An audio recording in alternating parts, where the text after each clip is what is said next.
coffee creamers and a variety of stuff like that are, kind of a mixed bag. I think it's probably slow growth. So some categories declining, some other ones maybe growing. So I don't know if there's really much of a growth story in that segment of their business. But again, it's much smaller, I think, than their cheese and whey side. I wonder if you could just touch on sort of the food services side of things. Any thoughts in terms of growth there, or just how it sort of all works and everything? Margin. Food services, again, if that's a good growth story on cheese, particularly Saputo is in, the mozzarella, so think pizza chains, pizza stores, so that's growing.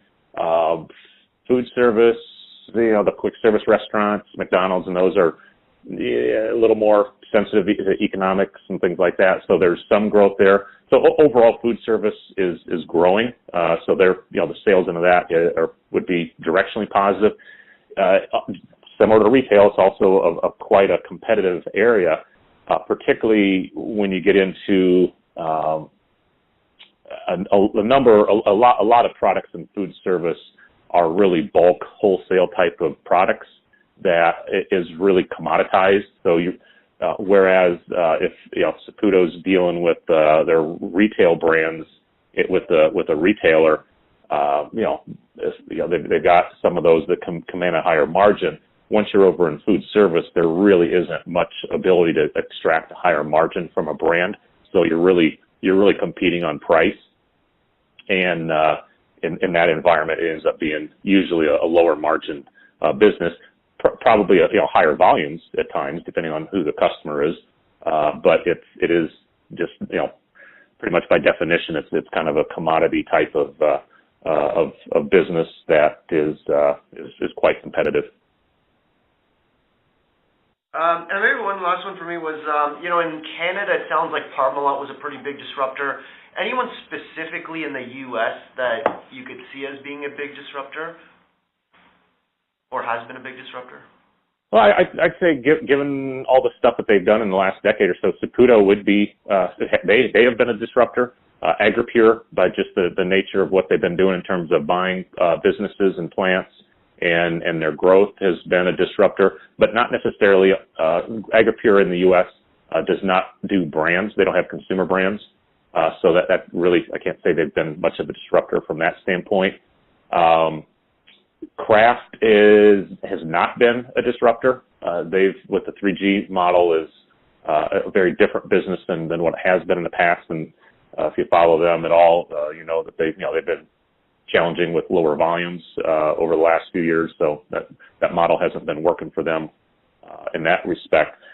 As far as more of probably the bigger disruptor on the retail cheese side in the U.S. is what we already talked about, which is the private label and the growth, the continued growth and market power that particularly the big retailers have, and I think that only continues.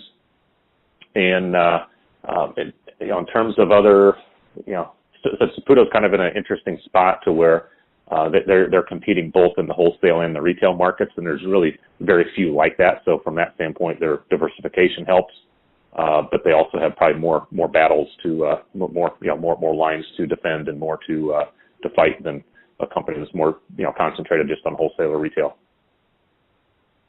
Actually, one more. Just when you mentioned the private label in terms of that being a pretty big disruptor, I understand, and maybe that's sort of on a tangent, but Walmart got into the fluid milk business. I don't know how big it is, but is there any question that they sort of did it just to have some plants out there and to kind of keep the processors honest, and it's a negotiating tactic more than anything? There's a number of reasons and theories of why they did it. So Walmart built a fluid milk bottling plant. It's in Fort Wayne, Indiana, northeast Indiana. It opened back in June, and it was about $160 million investment. At least that was what they originally said. That's Walmart's first investment in of manufacturing anywhere.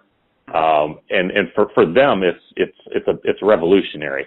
However, it's really not that uncommon Kroger has probably the best example of a retailer with a broad manufacturing network. They bottle their own milk. They process their own cheese.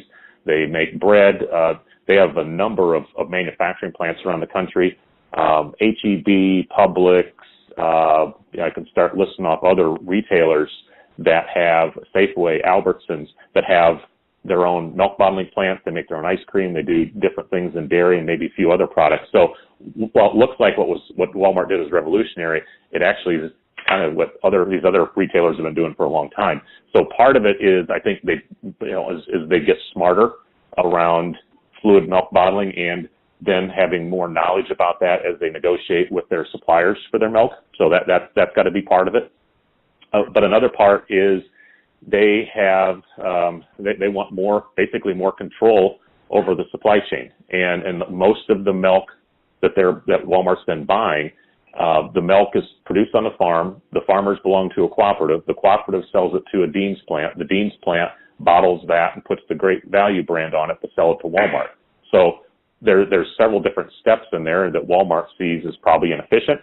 And it also, another play here is if they want to get more, really closer to the production and trying to maybe have more impact, or, from a traceability standpoint, sustainability, whatever initiative they might want to do, all of a sudden they're now buying pretty much directly from large farms, a small number of large farms, to where they have more ability to go out and impact the supply chain on the farm than what they have in the past. So that's part of it too. And from what I understand, this isn't the first and only plant.